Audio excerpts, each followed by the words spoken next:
Continuar con nuestro estudio en la carta a los Hebreos y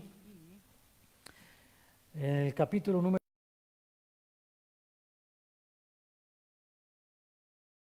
10, el tema del día de hoy es uno de nosotros, y voy a hacer como siempre.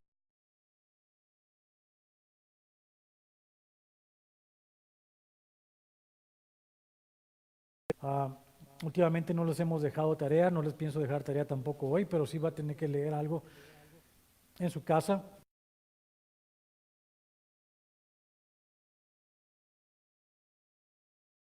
En referencia a lo que vamos a estudiar el día de hoy, pero también quiero decirle algo. La semana pasada hablamos del tema de la necesidad del sumo sacerdote. 2 semanas hablando de ello.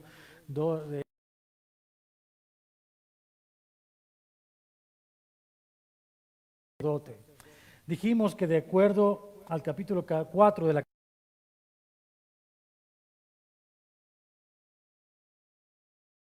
reposo del Señor, el Sabbat. ¿Qué es el Sabbat? Lo estudiamos y vimos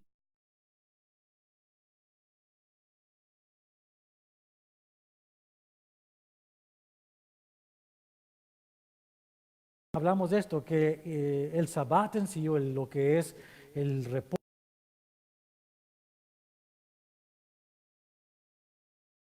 la primera de ellas es que cuando recibimos a Cristo como nuestro Señor y Salvador, entonces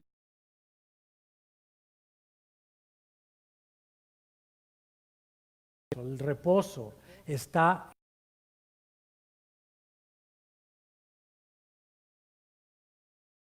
en alguna circunstancia, dejamos esta vida, entonces nosotros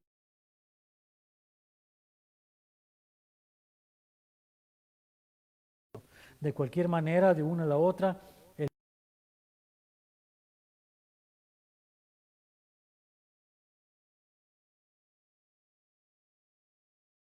algo que estudiamos la semana pasada, es ese instrumento que nos ayuda a discernir si realmente, si no hemos entrado al reposo, la palabra de Dios no nos va a decir que estamos en un lugar equivocado, que realmente no somos salvos porque no hay frutos en nosotros.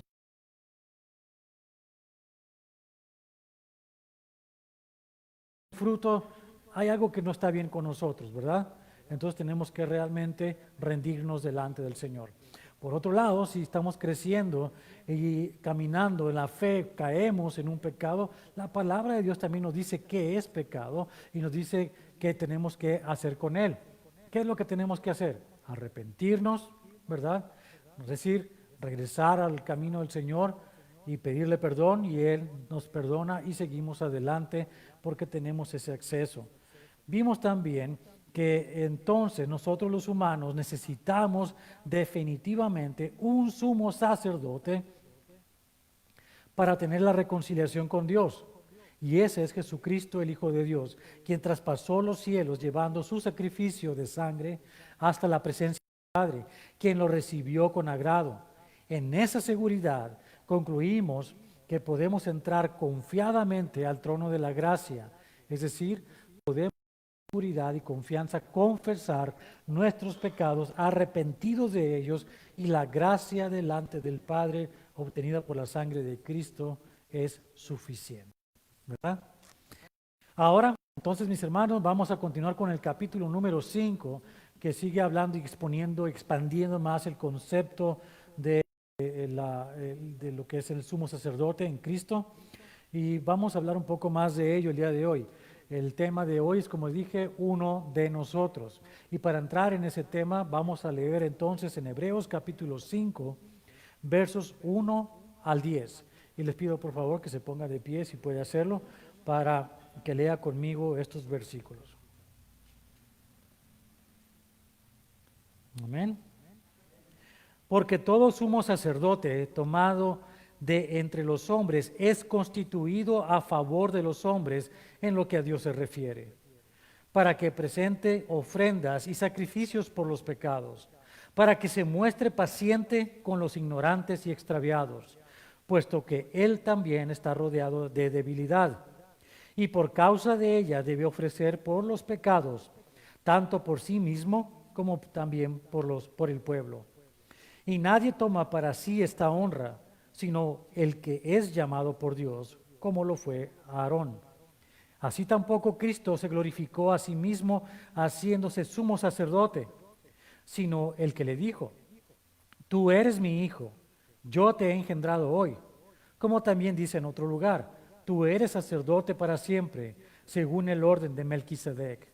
Y Cristo, en los días de su carne, ofreciendo ruegos y súplicas con gran clamor y lágrimas al que le podía librar de la muerte, fue oído a causa de su temor reverente. Y aunque era hijo, por lo que padeció aprendió la obediencia. Y habiendo sido perfeccionado, vino a ser autor de eterna salvación para todos los que le obedecen, y declarado por Dios sumo sacerdote según el orden de Melquisedec. Y el que tenga oídos para oír, que escuche lo que el Espíritu habla en esta mañana a su iglesia. Padre hermoso, te damos gracias porque nos quieres hablar en esta palabra. Nos sigues enseñando las cosas que son importantes acerca de la persona de Cristo, de conocer su misión, su propósito, su persona, de entender estos conceptos básicos que son importantes para nosotros y aún a veces no los conocemos y tenemos preguntas y la gente de afuera nos cuestiona acerca de lo que nosotros creemos y hacemos. Por eso te pedimos, Señor, que nos des revelación, que tu Espíritu Santo nos hable y nos permita estudiar en este día en esta palabra y obtener de ella revelación, de manera que nuestra mente pueda ser cambiada, que podamos salir transformados por ella. Así que trabaja, Señor, en nuestros corazones sobre todas las cosas.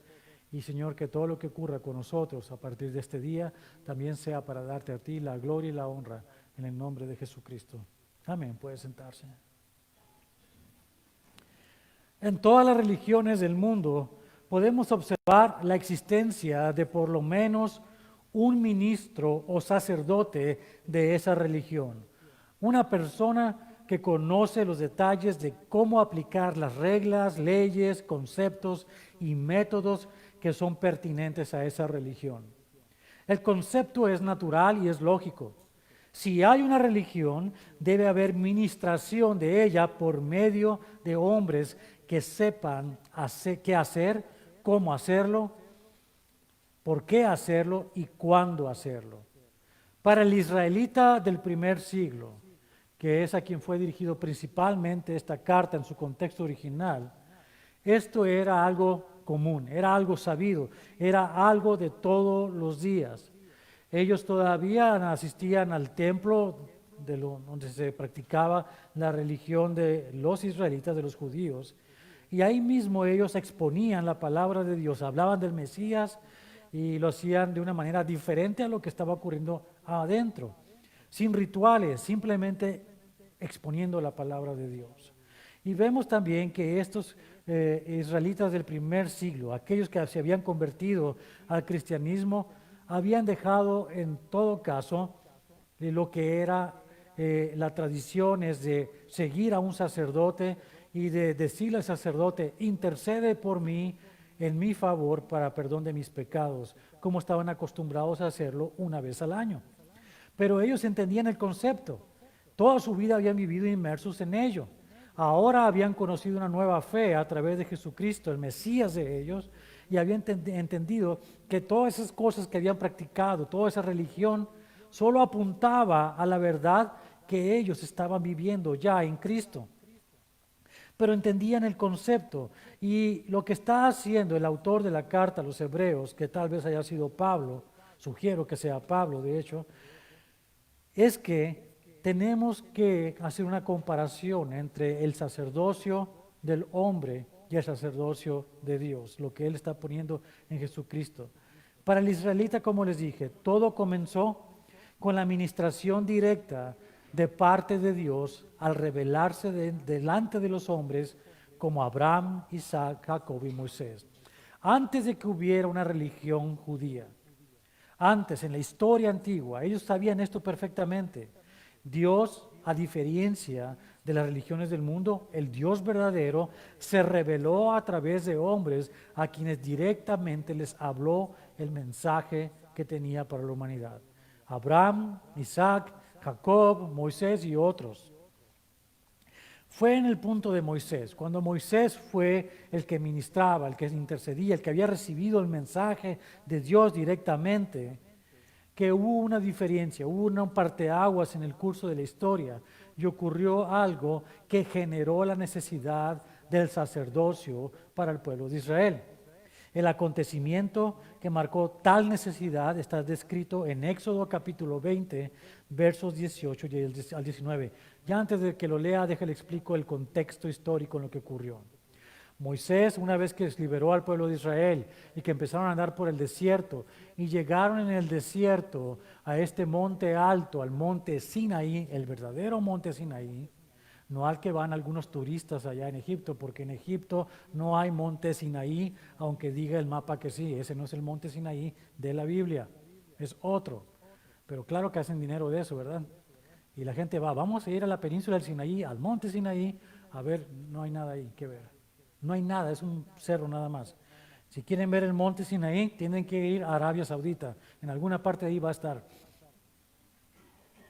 Pero por lo pronto le digo una cosa, este monte a donde subió Moisés, donde recibió las leyes, las tablas de la ley, en ese monte Moisés descendió una vez que tenía las leyes y encontró un pueblo que estaba adorando ídolos. Destruyó las tablas Moisés, después de un tiempo habló otra vez, santifíquense todos porque voy a subir al monte, vamos a recibir las leyes, Dios quiere hablar con nosotros. Subió Moisés otra vez, recibió la ley, descendió Moisés con la ley, pero Dios quería hablar con el pueblo directamente.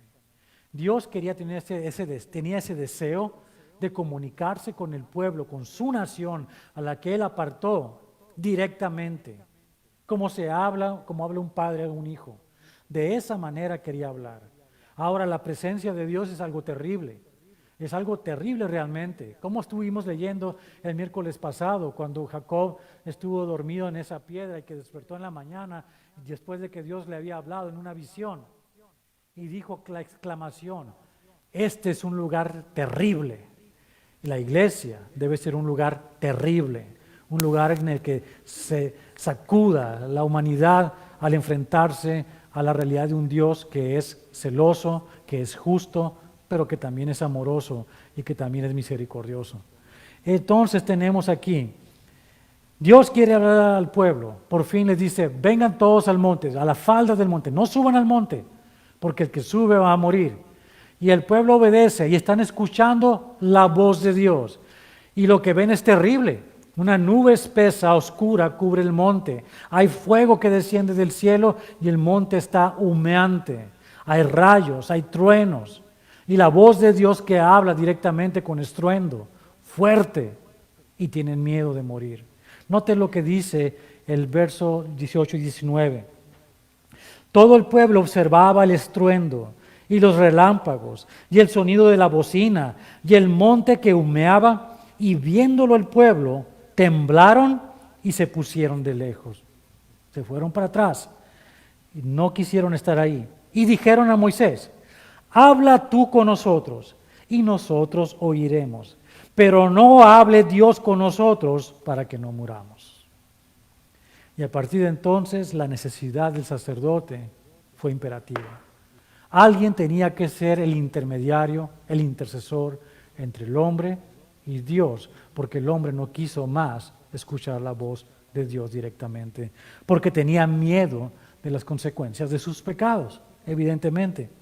De este pasaje podemos definir que Moisés fue ese primer intermediario entre Dios y el hombre para el pueblo de Israel. Con este pensamiento, analicemos los versos del capítulo 5 de la carta a los Hebreos y comencemos por el primero de ellos. Verso 1. Porque todo sumo sacerdote tomado de entre los hombres es constituido a favor de los hombres en lo que a Dios se refiere, para que presente ofrendas y sacrificios por los pecados. En este verso vemos esa necesidad de que haya un sumo sacerdote, aquel hombre que conozca con detalle la forma en que el hombre común puede llegar a tener paz con Dios. Es el sumo sacerdote quien ofrece los sacrificios de paz delante de Dios y en favor de los hombres. Antes de que empiece a pensar en que nos estamos contradiciendo, puesto que clara y tajantemente expusimos la semana pasada que no hay sacerdotes en el cristianismo, permítame explicar primero que el apóstol que escribió esta carta está escribiéndole aquí, aún en términos históricos, a un grupo de nuevos cristianos que eran judíos y que todavía tenían la posibilidad de ir al templo, donde había sacerdotes para ellos. Ellos estaban acostumbrados a ver todavía a los descendientes de los levitas en el templo ministrando de muchas maneras. Así que para ellos el sacerdote era algo común, era algo que conocían, era algo que estaban acostumbrados, a quien estaban acostumbrados a ir para que éste ofreciera, intercediera por ellos en su favor delante de Dios. Pero lo que está escribiendo el autor de la carta es que nosotros no tenemos tal necesidad. Lo que está explicando en los versos que estamos el día de hoy estudiando es ese pasaje histórico, lo que era antes. ¿Por qué había sacerdotes? ¿Cuál era la razón de que hubiera sacerdotes? Y ellos lo conocían perfectamente, lo que ocurrió tantos y tantos años atrás en el desierto, en el monte Sinaí. Por eso tenían sacerdotes, pero no era esa la voluntad de Dios. Ahora, con esto continuemos entonces con los siguientes versos. Hablando de que el sumo sacerdote, que es tomado de entre los hombres, es constituido a favor de los hombres para presentar ofrendas y sacrificios por los pecados de los hombres. El verso 2 dice, para que se muestre paciente con los ignorantes y extraviados, puesto que él también está rodeado de debilidad. Aquí el autor explica la razón por la que el sumo sacerdote debe ser un humano como nosotros, uno de nosotros. El sumo sacerdote debe ser un humano que comprenda la humanidad del pueblo a quien representa delante de Dios. En otras palabras, uno que conozca las debilidades y tentaciones a las que está expuesto el pueblo de Dios, de manera que pueda ser comprensivo y empático con aquellos que sufren por no conocer los detalles de los términos expresados en la voluntad de Dios. ¿Y quiénes somos nosotros? ¿Por qué el cristianismo no tiene sacerdotes? Por esto mismo. Lo que tenemos son personas que Dios levanta, que Dios llama para que exponga la palabra de Dios. Ustedes están expuestos a estudiar la palabra de Dios y reciben revelación ustedes directamente por la obra del Espíritu Santo. Todos lo hacemos de esta manera. Pero no hay un sacerdote. Yo no puedo interceder por ustedes delante de Dios para que los perdone de sus pecados. Yo no puedo hacer eso. No hay tal cosa. No hay sacerdote en la tierra que lo pueda hacer. Por eso no hay sacerdotes. Por eso aquellas personas que necesitan un sacerdote humano están en un mal lugar. Tenemos a Jesucristo, que es el sumo sacerdote. Él es nuestro único medio para llegar al Padre y tener entonces paz. El verso 3 continúa, y por causa de ella debe ofrecer por los pecados, tanto por sí mismo como también por el pueblo. Al ser uno de ellos, evidentemente, el sumo sacerdote es también participante de los mismos pecados que el resto del pueblo. Estamos hablando de la historia, obviamente, no de lo que es hoy, sino de lo que era antes del Nuevo Testamento. Entonces, de manera que a la hora de ofrecer sacrificios de paz para el pueblo, este sumo sacerdote debía inexcusablemente ofrecer primero por sus propios pecados. De otra manera, no podía ofrecer sacrificio. Leamos cómo fue que ocurrió esto. Está en Levítico capítulo 9, el tercer libro de la Biblia. Vaya ahí, al capítulo número 9, y lea esto conmigo de los versos 7 al 24 de este capítulo, en un gran ejemplo que le va a dar abrir la imaginación a cómo fue que tenía que hacerse tales sacrificios para la paz entre Dios y los hombres. Dice, versos 7 en adelante. Y dijo Moisés a Aarón, acércate al altar, y haz tu expiación y tu holocausto, y haz la reconciliación por ti y por el pueblo. Haz también la ofrenda del pueblo, y haz la reconciliación por ellos, como ha mandado Jehová. Entonces se acercó Aarón al altar y degolló el becerro de la expiación que era por él. Y los hijos de Aarón le trajeron la sangre, y él mojó su dedo en la sangre y puso de ella sobre los cuernos del altar y derramó el resto de la sangre al pie del altar. E hizo arder sobre el altar la grosura de los riñones, con los riñones y la grosura del hígado de la expiación, como Jehová lo había mandado a Moisés. Mas la carne y la piel las quemó al fuego fuera del campamento. Degolló asimismo el holocausto, y los hijos de Aarón le presentaron la sangre, la cual roció él alrededor sobre el altar. Después le presentaron el holocausto por pieza y la cabeza, y lo hizo quemar sobre el altar. Luego lavó los intestinos y las piernas, y los quemó sobre el holocausto en el altar. Ofreció también la ofrenda del pueblo, y tomó el macho cabrío que era para la expiación del pueblo, y lo degolló, y lo ofreció por el pecado como el primero. Y ofreció el holocausto, e hizo según el rito. Ofreció asimismo la ofrenda, y llenó de ella su mano, y la hizo quemar sobre el altar, además del holocausto de la mañana. Degolló también el buey y el carnero en sacrificio de paz, que era del pueblo, y los hijos de Aarón le presentaron la sangre, la cual roció él sobre el altar alrededor. Y las grosuras del buey y del carnero, la cola, la grosura que cubre los intestinos, los riñones y la grosura del hígado, y pusieron las grosuras sobre los pechos, él las quemó sobre el altar. Pero los pechos con la espaldilla derecha los meció Aarón como ofrenda mecida delante de Jehová, como Jehová lo había mandado a Moisés. Después alzó Aarón sus manos hacia el pueblo y lo bendijo. Y después de hacer la expiación, el holocausto y el sacrificio de paz, descendió. Y entraron Moisés y Aarón en el tabernáculo de reunión, y salieron y bendijeron al pueblo. Y la gloria de Jehová se apareció a todo el pueblo. Y salió fuego de delante de Jehová, y consumió el holocausto con las grosuras sobre el altar, y viéndolo todo el pueblo, alabaron y se postraron sobre sus rostros. Nuestra imaginación vuela y nos imaginamos todo, podemos verlo en nuestras mentes como una película claramente, y nos damos cuenta de esto. Lo que hizo el sumo sacerdote Aarón, la manera que presentó estos sacrificios, primero por él, por sus pecados, y después por los del pueblo, con toda esta sangre derramada, con todo este quemar de cosas, fue agradable a Dios. De tal manera que cuando él y Moisés entraron al altar, todavía seguramente a orar, y salieron, la gloria de Dios, una vez que fueron bendecidos por ellos, llegó sobre el pueblo. Imagínense, ¿qué significa esto? Que la paz entre los hombres y Dios se había reconciliado con ese sacrificio. Tenían paz y la gloria de Dios, la chicana gloria, estaba sobre ellos de una manera especial. Tanto que Dios manifestó también de una manera más tangible todavía. Fuego salió del Señor y lo que quedaba en el holocausto lo consumió inmediatamente. Qué poderoso, qué hermoso, qué terrible y qué grande es el poder de Dios.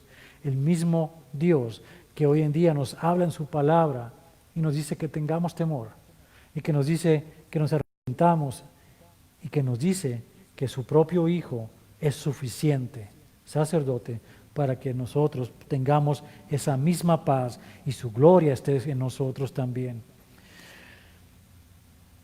En esta historia, como leímos, deja en claro la función intercesora del sumo sacerdote, humano, falible, pecador. Y aquí me da un pensamiento que vino a mi mente cuando estaba escribiendo esto. Me pone a pensar un poco sobre el gran peso que tienen todavía sobre sus hombros aquellos que son llamados sacerdotes de la religión del catolicismo. Se les impone la obligación de mantenerse en abstinencia de todo tipo de deseo carnal, pero es imposible para ellos, puesto que son tan humanos y pecadores como nosotros. Si tan solo dejaran su religión y se volvieran a esa relación con el Padre por medio de Jesucristo, serían libres de todas esas aflicciones innecesarias e inútiles. Dios quiera que abran sus mentes y corazón y entiendan esa verdad, que esas vidas que sufren en tanta privación y que les obligan muchas veces, se empujan muchas veces en hacer cosas terribles, no tendría por qué estar ahí, en la libertad que Cristo les da para obedecerlo a Él. Ahora vayamos al siguiente punto, recordando que estamos visitando los conceptos del sacerdocio de acuerdo a la historia del pueblo de Israel. Continuemos con el tema de quién puede ser sacerdote en este contexto. ¿Podría acaso ser cualquier persona que fuera escogida por el pueblo de Israel? ¿Quién escogió a Aarón en todo caso? ¿O quién escoge a un sacerdote en el Antiguo Testamento? Hebreos 5:4 dice, y nadie toma para sí esta honra, sino el que es llamado por Dios, como lo fue Aarón. La respuesta a ese cuestionamiento que habíamos lanzado hace un instante es un determinante no. No fue el pueblo de Israel quien escogió a Aarón. No fue Moisés el que escogió a Aarón para que fuera el sumo sacerdote, sino fue Dios mismo. Leemos en Éxodo 28:1. Harás llegar delante de ti a Aarón tu hermano y a sus hijos consigo, de entre los hijos de Israel, para que sean mis sacerdotes, a Aarón y a Nadab, a Abiú, Eleazar e Itamar, hijos de Aarón. Leemos entonces que fue Dios quien instruyó a Moisés para que ungiese a Aarón como sumo sacerdote y a sus hijos como sacerdotes del tabernáculo. Pero fue Dios. Y quiero hacer una pausa aquí para aclarar algo pertinente en este momento. Actualmente tenemos necesidad de ser guiados en nuestro estudio de la palabra de Dios, en ser amonestados y exhortados para que nos mantengamos en el camino. En otras palabras, necesitamos de pastores que alimenten y cuiden el rebaño del Señor. No de sacerdotes, puesto que el príncipe de los pastores es el único sacerdote que hay. Pero los pastores son necesarios para animar y corregir, al nutrir al pueblo de Dios con la exposición de la palabra de Dios y con ayudar a esclarecer esos puntos grises que pensamos existen cuando nuestra carne se quiere sobrepasar sobrepasar al Espíritu en los creyentes. Pero aún el pastor debe ser llamado por Dios, como lo fue Aarón, como lo fue Pablo y como lo fue Pedro. Así que el pastorado no es de nuestra elección, sino es una vocación del llamado específico de Dios. Es un gran honor y una enorme responsabilidad, pero es de Dios. Muchos jóvenes cuando van a una cruzada, como la que está próxima, de Greg Laurie, que viene y hace su cruzada, se emocionan a ver a Greg Laurie porque parece un superestrella, y no lo es, y no pretende serlo. Él simplemente es un mensajero de Dios. Pero es emocionante ver que una persona puede hablar y que multitudes como los que hay 5,000, 10,000 personas vengan a ese llamado y piensan que es lo que está haciendo la persona y no se dan cuenta que ha sido el Espíritu que les ha estado llamando para que bajen esas personas. Y quieren ser pastores. De repente los jóvenes dicen, yo siento que quiero ser pastor, yo quiero ser pastor, yo quiero ser pastor. Pero si no es un llamado de Dios, no puede ser. La vocación tiene que ser de Dios. El llamado tiene que ser de Dios y tiene que ser bien definido, bien claro. Si no lo es, mejor hagámonos a un lado. Hay algo más que podemos hacer. Hay muchas cosas que podemos hacer. Todos somos evangelistas. Todos tenemos la gran comisión. Todos tenemos que cuidar de lo que Dios nos da. Pero hay personas a las que Dios llama. Ahora déjenles digo, a manera de desanimar a aquellos que piensan que pueden ser pastores simplemente porque les da la gana. Santiago escribió así en 3:1, hermanos míos, no os hagáis maestros muchos de vosotros, sabiendo que recibiremos mayor condenación. Sí. No solamente la condenación que recibiremos al dar cuenta de todos ustedes cuando estemos en la presencia del Señor, porque lo vamos a hacer, sino la condenación aquí mismo, dentro del mismo pueblo que servimos. Porque cuántos dedos nos apuntan cada vez y estamos, como dicen, en la pecera donde todo el mundo nos ve. Y pretenden que debemos ser perfectos nosotros en nuestro testimonio. Y quisiéramos serlos y deberíamos, pero volvemos a lo mismo, somos humanos. Ahora que hemos visto y conocido el detalle del sacerdocio en cuanto a su concepto y descripción, mis hermanos, veamos cómo Cristo cumplió con estos mismos lineamientos, pero en un nivel mucho más superior. ¿Por qué es importante esto que está escribiendo Pablo? Digo yo que escribió esta carta, estos primeros 4 versos, porque quiere enseñarnos algo. El tema de hoy es uno de nosotros. Sí, Jesús de Nazaret es Dios, por supuesto que es Dios, pero también cuando estuvo en la carne, 100% hombre, 100% Dios y 100% hombre. Entonces tenemos aquí una situación importante, interesante. Leamos los versos 5 al 6. Así tampoco Cristo se glorificó a sí mismo haciéndose sumo sacerdote, sino el que le dijo, tú eres mi hijo, yo te he engendrado hoy. Como también dice en otro lugar, tú eres sacerdote para siempre, según el orden de Melquisedec.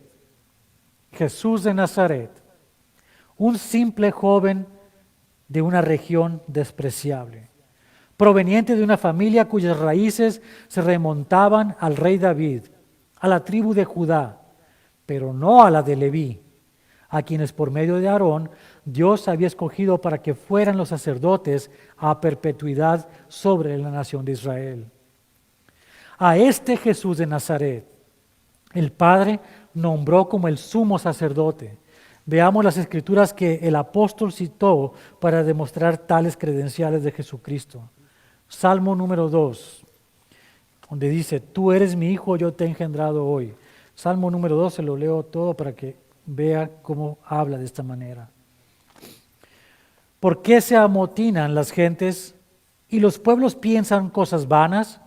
Se levantarán los reyes de la tierra y príncipes consultarán unidos contra Jehová y contra su ungido, diciendo, rompamos sus ligaduras y echemos de nosotros sus cuerdas. El que mora en los cielos se reirá. El Señor se burlará de ellos. Luego hablará a ellos en su furor y los turbará con su ira. Pero yo he puesto mi rey sobre Sión, mi santo monte. Yo publicaré el decreto. Jehová me ha dicho, mi hijo eres tú, yo te engendré hoy. Pídeme y te daré por herencia las naciones y como posesión tuya los confines de la tierra. Los quebrantarás con vara de hierro, como vasija de alfarero los desmenuzarás. Ahora pues, oh reyes, sed prudentes, admitid amonestación, jueces de la tierra. Servid a Jehová con temor y alegraos con temblor. Honrad al Hijo para que no se enoje y perezcáis en el camino, pues inflama de pronto su ira. Bienaventurados todos los que en Él confían. Entonces vemos que el Padre escogió al Hijo para que fuera sacerdote. Y la confirmación última de los Salmos está en el Salmo 110, que es la segunda parte de esa cita que está haciendo el apóstol, y que voy a leer todo este Salmo también 110 como referencia. Dice así, Jehová dijo a mi Señor, siéntate a mi diestra, hasta que ponga a tus enemigos por estrado de tus pies. Jehová enviará desde Sión la vara de tu poder, domina en medio de tus enemigos. Tu pueblo se te ofrecerá voluntariamente en el día de tu poder, en la hermosura de la santidad. Desde el seno de la aurora tienes tú el rocío de tu juventud. Juró Jehová y no se arrepentirá. Tú eres sacerdote para siempre según el orden de Melquisedec. El Señor está a tu diestra. Quebrantará a los reyes en el día de su ira, juzgará entre las naciones, las llenará de cadáveres, quebrantará las cabezas en muchas tierras. Del arroyo beberá en el camino, por lo cual levantará la cabeza. Amén. Jesús de Nazaret entonces es este Melquisedec, es este sacerdote, sumo sacerdote, escogido no por él mismo, sino por el Padre. Pero veamos cómo fue que fue escogido como sumo sacerdote. ¿Qué fue lo que lo llevó a ser nombrado el sumo sacerdote para la humanidad? Veamos el verso 7. Y Cristo, en los días de su carne, ofreciendo ruegos y súplicas con gran clamor y lágrimas al que le podía librar de la muerte, fue oído a causa de su temor reverente. Jesús, siendo ordenado por el Padre para ser el sumo sacerdote, tuvo que tomar una decisión consciente. O sufriría el oprobio y crueldad de la cruz, implicando su separación del Padre para ser maldición al cargar con los pecados de la humanidad, y bebiendo la copa de la ira de Dios en favor de la humanidad salvarnos, o en desobediencia preferiría simplemente regresar al Padre sin haber cumplido con su misión. Evidentemente, para beneficio de nosotros, Jesús era Dios, pero también era hombre en ese momento, puesto que, como leímos, era necesario que el sacerdote fuera uno de nosotros para que pudiera compadecerse de nosotros al estar rodeado de las mismas debilidades que nosotros.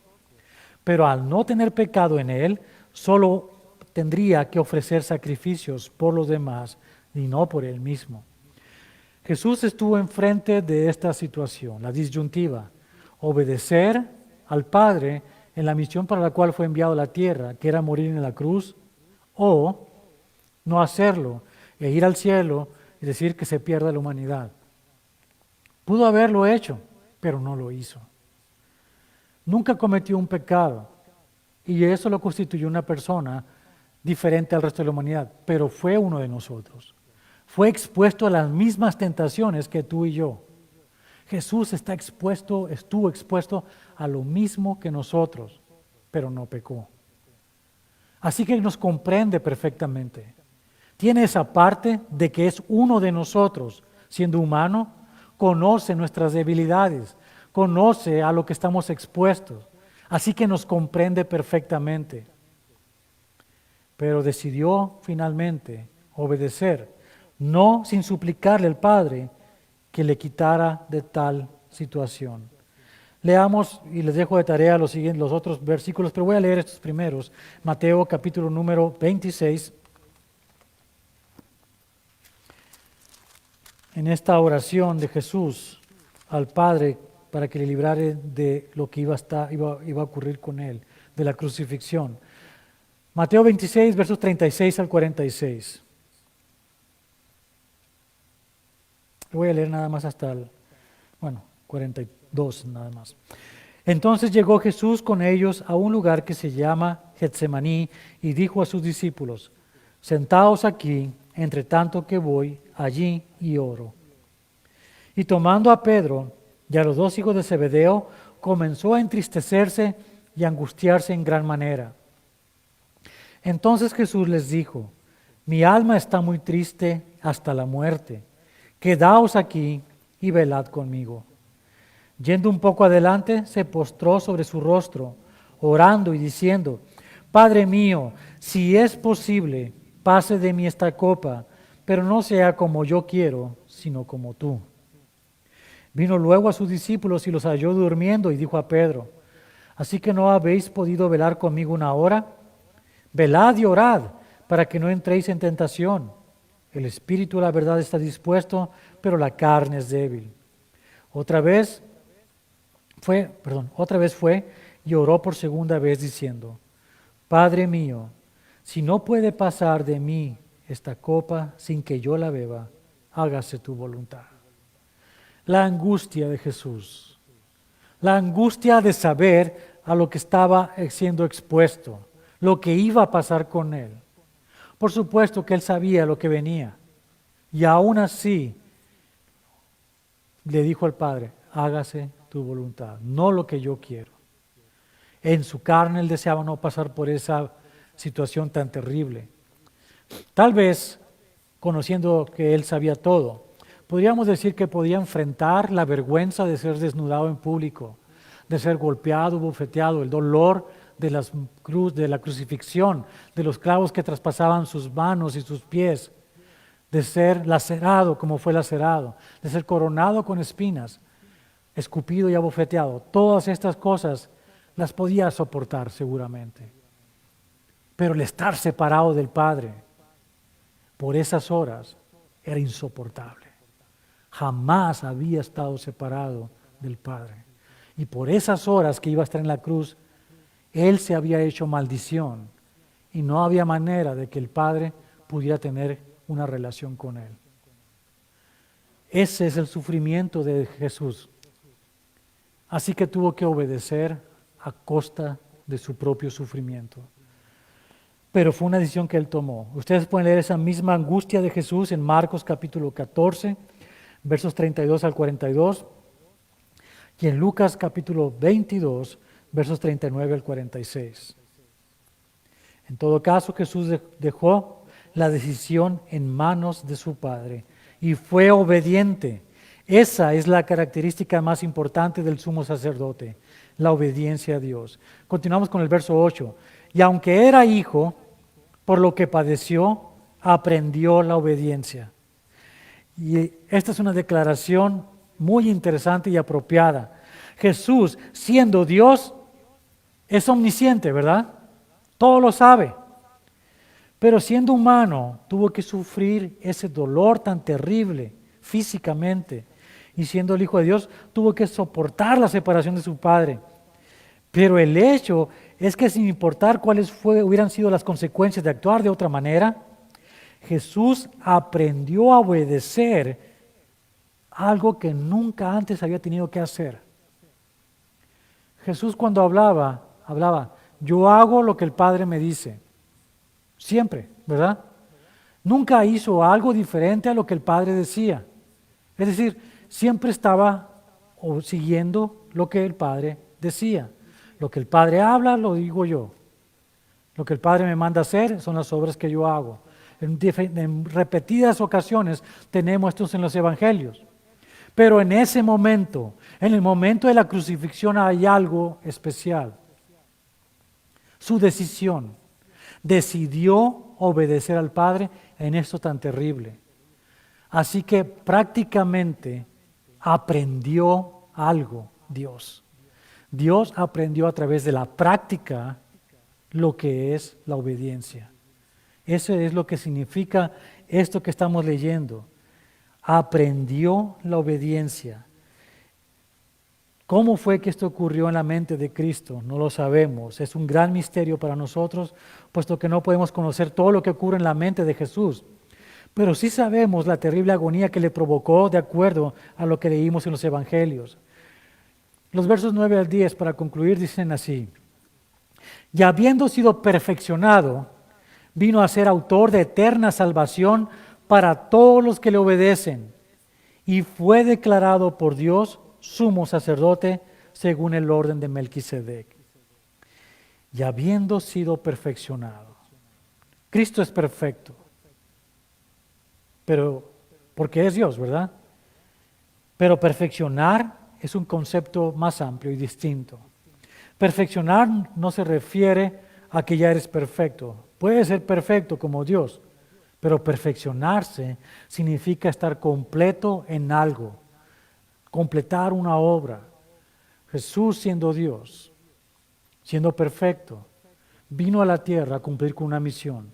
Y al cumplir la misión, al completar la misión, fue perfeccionado en ello, aprendió obediencia. ¿Cómo sabemos que fue perfeccionado en ese sentido? Porque su misión en la cruz fue completada y él mismo exclamó estas palabras justamente antes de expirar: consumado es. Y estas palabras que están en Juan capítulo 19, verso 30, son el testimonio de tal perfeccionamiento de Cristo. Y al ser completado Él y completar su misión, nosotros tenemos libertad. Tenemos la libertad de nuestros pecados, libres de lo que ello significaba para nosotros.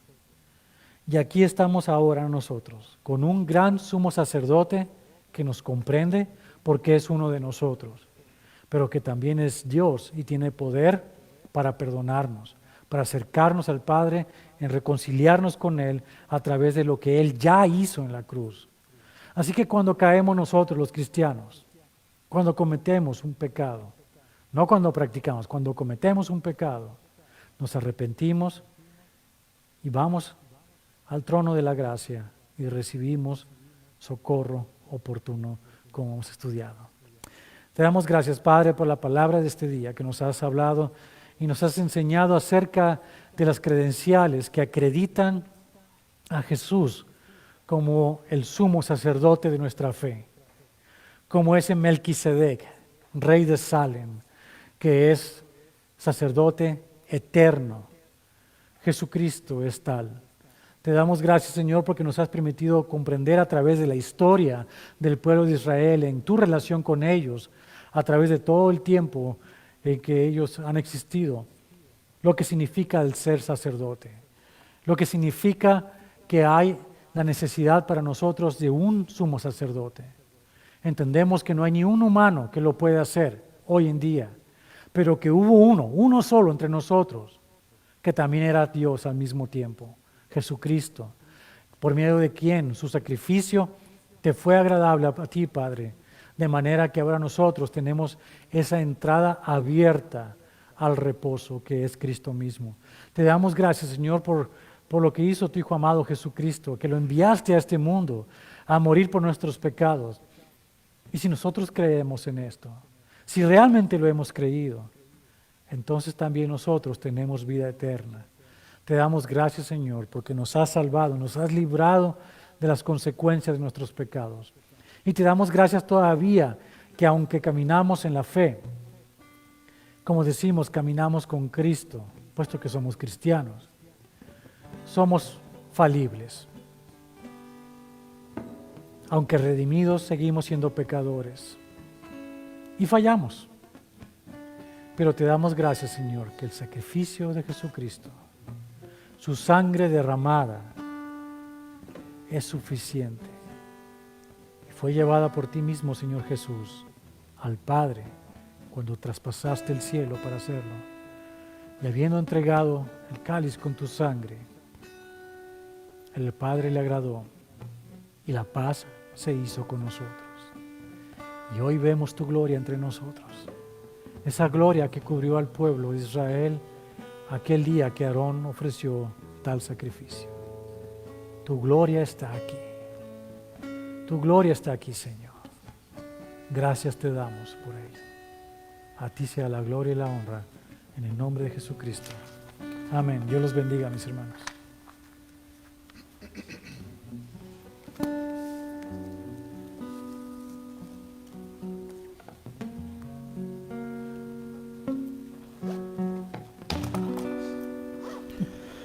Bueno, entonces para terminar, porque no se pone de pie, vamos a terminar alabando a nuestro Señor.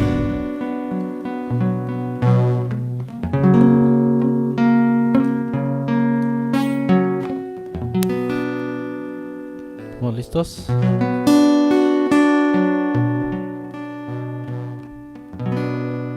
Si tuvieras fe con grano de mostaza, eso lo dice el Señor. Si tuvieras fe con grano de mostaza, eso lo dice el Señor. Tú le dirías a la montaña, muévete, muévete. Tú le dirías a la montaña, muévete, muévete, y esa montaña se moverá, y esa montaña se moverá, y esa montaña se moverá. Si tuvieras fe como un grano de mostaza, eso lo dice el Señor. Si tuvieras fe como un grano de mostaza, eso lo dice el Señor. Tú le dirías a la montaña, muévete, muévete. Tú le dirías a la montaña, muévete, muévete. Y esa montaña se moverá, y esa montaña se moverá, y esa montaña se moverá.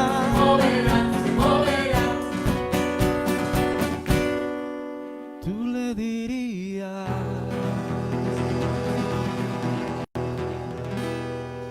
a la montaña. ¿Cómo le diría?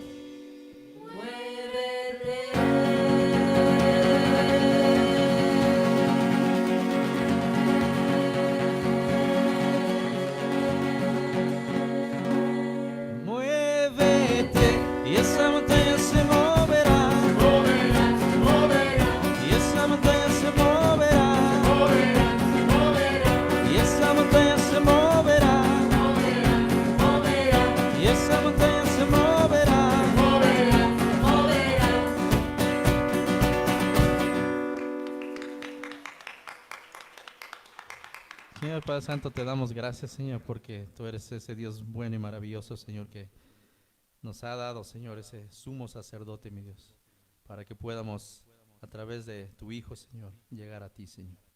Gracias, Señor, porque solamente Él era digno, Señor. Solamente Él era justo, Señor. Solamente, Señor, Él obedeció tu voluntad, Señor. Gracias te damos por eso, Señor, en nombre de tu Hijo Jesús. Amén. Bueno, que pase un feliz día. Nos vemos el miércoles a las 7.